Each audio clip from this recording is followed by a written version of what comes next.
Hallelujah, praise the Lord. আর মহান ঈশ্বরকে ধন্যবাদ জানাই যে আজকে আমাকে আরেকটি বার ব্যবহার তিনি করছেন, এবং সঙ্গে সঙ্গে ঈশ্বরকে ধন্যবাদ জানাই যে আপনারা প্রত্যেকে সুস্থ রয়েছেন, আমিও সুস্থ রয়েছি, তাই মহান ঈশ্বরকে ধন্যবাদ জানাই। আর আসুন আমরা সেই চলে যাই আজকে সে আমাদের প্রচারের মধ্যে। আমরা জানি যে এই এপ্রিল মাসে যে গুড ফ্রাইডে অনুষ্ঠান রয়েছে, অর্থাৎ সেই পূর্ণ শুক্রবার অনুষ্ঠান রয়েছে, সেটা খুব আমাদের কাছে একটা আনন্দের একটা অনুষ্ঠান। আর সেই অনুষ্ঠানেতে আমরা সেই দিনেতে আমাদের মণ্ডলীতে আমরা 7টি বাণী আমরা যিশুর শুনতে পাই। আর আজকে যে বাণীটি আমি বলতে চাই আর সেটি হলো দ্বিতীয় বাণী। আর যদি আমরা বাইবেল থেকে দেখি, আমরা দেখতে পাই যে সে লূক লিখিত সুসমাচার তার 23 অধ্যায় 43 পদ। আর আমি নিয়েছি সেই সহজ বাইবেল, আর সেখানে এইরূপ লেখা রয়েছে, যিশু তাকে বললেন, আমি তোমায় সত্য বলছি, তুমি আজকে আমার সঙ্গে পরম দেশে উপস্থিত হবে। আর এই পরম দেশে উপস্থিত হবে, যখনই এই কথাটি আমরা শুনতে পাই, আমরা অনেক কেউ জানি যে পরম দেশ মানে স্বর্গরাজ্য। এই বিষয়টিতে আমি শেষে আসছি। আর এই বিষয়টি ঈশ্বর প্রভু যিশু কখন তিনি এই কথাটি বলছিলেন এবং কাকে তিনি এই কথাটি বলছিলেন এবং কোন দিনে তিনি বলছিলেন, তাহলে এটা জানাটা খুব দরকার। বিশেষ করে আমরা যারা নতুন রয়েছি, আর এই নতুনদের কাছে এটা অত্যন্ত গুরুত্বপূর্ণ টোটাল ঘটনাটি জানাটা। তাই সর্বপ্রথমে জানতে হবে যে যিশু কোন সময় এই কথাটি বলছিলেন। আমরা জানি যে এই গুড ফ্রাইডে অর্থাৎ প্রভু যিশুকে যেদিন ক্রুশে দেওয়া হয়েছিল। এখানে আরেকটি প্রশ্ন চলে আসে যে প্রভু যিশুকে ক্রুশে দেওয়া হয়েছিল, তার মানে সে অন্যায় কাজ করেছিল। কিন্তু না, বাইবেল এইভাবে কোনো রকম প্রমাণ দেয়নি যে যিশুর কোনো অপরাধ ছিল। সেদিনে সেই ঘটনাতে আমরা দেখতে পাই, যদি আমরা বাইবেলটি ভালো করে পাঠ করি, যে লূক লিখিত সুসমাচার তার 23 অধ্যায়টা, আর সেইখানে টোটাল আমরা স্টোরিটা আমরা দেখতে পাই যে সেইখানে রাজা পর্যন্ত যিনি বিচারক ছিলেন, আর বিচারক তার কোনো দোষ খুঁজে পায়নি। তিনি সেই বিচারক তিনি বলেছিলেন যে শুধুমাত্র তাকে বেদ মেরে ছেড়ে দেওয়ার জন্য। কিন্তু সেইখানে যারা আরো মানুষ ছিল, আর তারা হৈ হৈ রবে, কোলা রবে, আনন্দ সহিত, আর তারা প্রত্যেকে বলেছিল না, ক্রুশে দেওয়া হোক। আর যদি একটুখানি ক্রুশের ঘটনা যদি একটুখানি আমরা শুনি, খুব সংক্ষিপ্তভাবে বলতে চাই যে সেই সময় ক্রুশে তাদেরকে দেওয়া হতো যারা জঘন্যতম পাপ কাজ করত, আর তাদেরকে ক্রুশে দেওয়া হতো। কিন্তু যিশু কোনো রকম নোংরা কাজ তিনি করেননি। যিশু কোনো রকম অপরাধ করেনি। যিশু কোনো রকম পাপ করেনি। কেননা যদি পাপ করত, তাহলে সেই দিনেতে সেই ঘটনাতে আমরা দেখতে পেতাম তার অপরাধ। কিন্তু না, যিনি বিচারক ছিলেন, সেই বিচারক স্বীকার করেছেন যে না, যিশুর কোনো পাপ নেই, তাকে ক্রুশে দেওয়ার মতো নয়। কিন্তু হ্যাঁ, সেই জনরবের আওয়াজ শুনে আর সেই রাজা সেটাকে সমর্থন করেছিলেন। তাই প্রভু যিশুকে ক্রুশে দেওয়া হয়েছিল। এইখানে প্রভু যিশু তিনি নির্দোষ ছিলেন, কারণ তিনি কোনো পাপ কাজ তিনি করতে পারেন না। যাই হোক, এইভাবে সেই যিশুকে ক্রুশের মধ্যে দেওয়া হয়েছিল।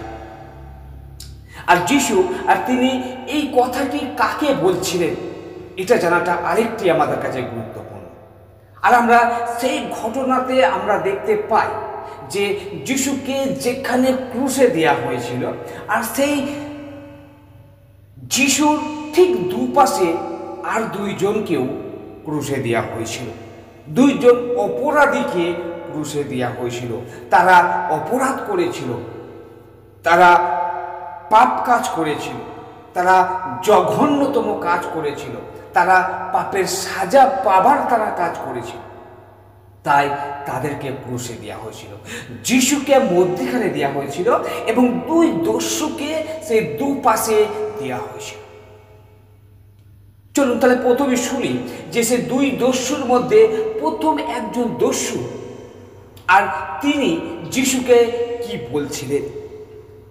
আর তখন সেই এক দস্যু যিশুকে বলছেন, যদি আমরা বাইবেল থেকে দেখি সেই লূকা লিখিত সুসমাচার তার 23 অধ্যায় সেই 39 পদে, আর সেইখানে এইরূপ বলছে, তার দুপাশে যারা ক্রুশের ওপর ঝুলছিল তাদের মধ্যে একজন তাকে বিদ্রূপ করে বলল, তুমি না খ্রিস্ট? আমাকেও ও নিজেকেও বাঁচাও দেখি। এখানে আমরা দেখতে পাই এই দস্যু তিনি একদিক দিয়ে যিশুর মিরাকেল, যিশুর শক্তি তিনি দেখছিলেন, আর একদিক দিয়ে তিনি যিশুকে ব্যঙ্গ করছিলেন। তিনি যিশুকে তখনও স্বীকার করেননি, যিশুকে তখনও তিনি বিশ্বাস করেননি, যিশুকে তখনও তিনি যিশুর কাছে তিনি তার পাপের জন্য অনুতপ্ত হয়নি, তখনও তিনি যিশুকে ব্যঙ্গ করছিলেন। আর বর্তমান এই সমাজেও আমরা এই ধরনের কিছু ব্যঙ্গ করা কথা আমরা শুনতে পাই। যাই হোক, আমরা সেই দ্বিতীয় বিষয়টি দিয়ে যাই, আর সেটা যে দ্বিতীয় যে একজন দস্যু ছিলেন, আর সেই দস্যুটি কি বলছে একটুখানি আমরা শুনি। আর সেইখানে সেই দ্বিতীয় দস্যু বলছেন, কিন্তু অন্যজন তাকে ধমক দিয়ে বলল, অর্থাৎ সেই দ্বিতীয় দস্যু সেই প্রথম দস্যুকে ধমক দিয়ে বললেন, তুমি কি ঈশ্বরকে ভয় করো না?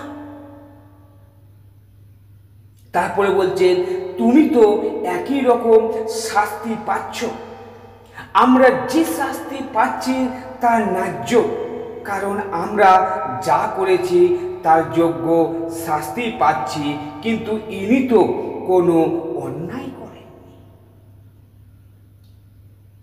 এইখানে আমরা দেখতে পাই যে তার মানে যে দ্বিতীয় দস্যু তিনি তার পাপের জন্য অনুতপ্ত, তিনি তার পাপের জন্য অনুতপ্ত। প্রিয় ভাই বোন, আমরা যদি যিশুর কাছে আমরা আমাদের পাপের জন্য যদি অনুতপ্ত হই, আর অবশ্যই আমরাও সেই পরম দেশে উপস্থিত হই, তাহলে আমরাও পরিত্রাণ পাব। এইখানে আরেকটি দেখতে পাই, দস্যুটি বলছেন যে ভয়ের কথা বলেছে। হ্যাঁ, ঈশ্বরের মধ্যে, ঈশ্বরের জন্য আমাদের ভয় থাকা দরকার রয়েছে। তারপরে আমরা দেখতে পাই, এরপর সেই দস্যুটি বললেন যে যিশু, আপনি যখন আপনার রাজ্য আসবেন তখন আমার কথা মনে রাখবেন। আর তার মানে দেখা যায় যে সেই দ্বিতীয় দস্যু তিনি যিশুকে বিশ্বাস করেছিলেন। এখানে সে দ্বিতীয় দস্যু থেকে আমরা তিনটে জিনিস খুব পরিষ্কারভাবে আমরা জানতে পারি বা বুঝতে পারি বা আমরা দেখতে পাচ্ছি যে তিনি প্রথমত যিশুকে বিশ্বাস করেছিলেন, দ্বিতীয়ত তিনি তার মনকে পরিবর্তন করছিলেন, তিনি যিশুর কাছে তার পাপের জন্য তিনি অনুতপ্ত হয়েছিলেন। আর সেই জন্যই যিশু তখন তাকে বলছেন, যিশু তাকে বললেন, আমি তোমায় সত্য বলছি, তুমি আজকেই আমার সঙ্গে পরম দেশ উপস্থিত হবে। প্রিয় ভাই বোন, আমরা এই দুই দস্যুর জীবনকে একবার দেখি। এক দস্যু তাকে অস্বীকার করেছিলেন, তাকে ব্যঙ্গ করেছিলেন, তিনি বিশ্বাস করেননি, তিনি ভয় পাননি, তাই তিনি নরক যন্ত্রণা ভোগ করার উপযুক্ত হয়েছিলেন। তিনি অনন্তকাল নরক যন্ত্রণা তিনি ভোগ করবেন। আর দ্বিতীয় দস্যুকে আমরা দেখতে পাই যে তিনি বিশ্বাস করেছিলেন, তিনি মন পরিবর্তন করেছিলেন, তিনি যিশুকে ভয় পেয়েছিলেন এবং তিনি তার পাপের জন্য অনুতপ্ত হয়েছিলেন। আর সেই জন্যই প্রভু যিশু তাকে বলেছিলেন, অদ্যই তুমি পরম দেশে আমার সঙ্গে উপস্থিত হবে। অর্থাৎ যিশু তাকে পরম দেশে যাবার পথ তিনি প্রস্তুত করে দিলেন। প্রিয় ভাই বোন, আজকে যারা আমরা এই প্রচার শুনছি, এখন আমরা চিন্তা করি, তাহলে আমরা কি সেই প্রথম দস্যুর মতন হব, না আমরা দ্বিতীয় দস্যুর মতন? আমরা যদি বিশ্বাস করি, আমরা যদি অনুতপ্ত হই, আমরা যদি মন পরিবর্তন করি, তাহলে আমরাও পরিত্রাণ পাবো, তাহলে আমরা পরম দেশ উপস্থিত হইব।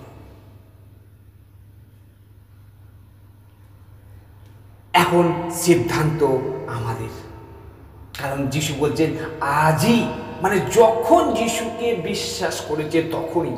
তাই আজকে আপনি যদি বিশ্বাস করেন, আপনি পরম দেশে যাবেন, আপনি পরিত্রাণ অবশ্যই পাবেন। তাই আমি প্রত্যেককে বলতে চাই যে সিদ্ধান্ত আমাদের কাছে। আর এখন বিশেষ করে যেটি বলতে চাই যে সেই পরম দেশ। প্রিয় ভাই বোন, পরম দেশ মানে স্বর্গরাজ্য নয়। পরম দেশ মানে আমাদের বিচারের পূর্বের আগের বাসস্থানকে পরম দেশ এখানে বলা হচ্ছে।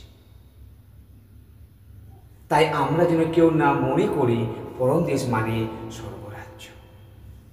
তাই আসুন আজকে যেটি আমি বিশেষ করে এই প্রচারের মধ্যে বলতে চাই, আর সেটি হলো যে যিশুকে বিশ্বাস করা, যিশুর কাছে এসে মন পরিবর্তন করা এবং আমাদের নিজেদের পাপের জন্য অনুতপ্ত হওয়া। এই তিনটি জিনিস যদি আমরা করি, তাহলে অবশ্যই আমরা পরিত্রাণ পাব। ঈশ্বর এই বাক্য দ্বারা আমাদের প্রত্যেককে আশীর্বাদ করুন। আমেন। জয় যিশু।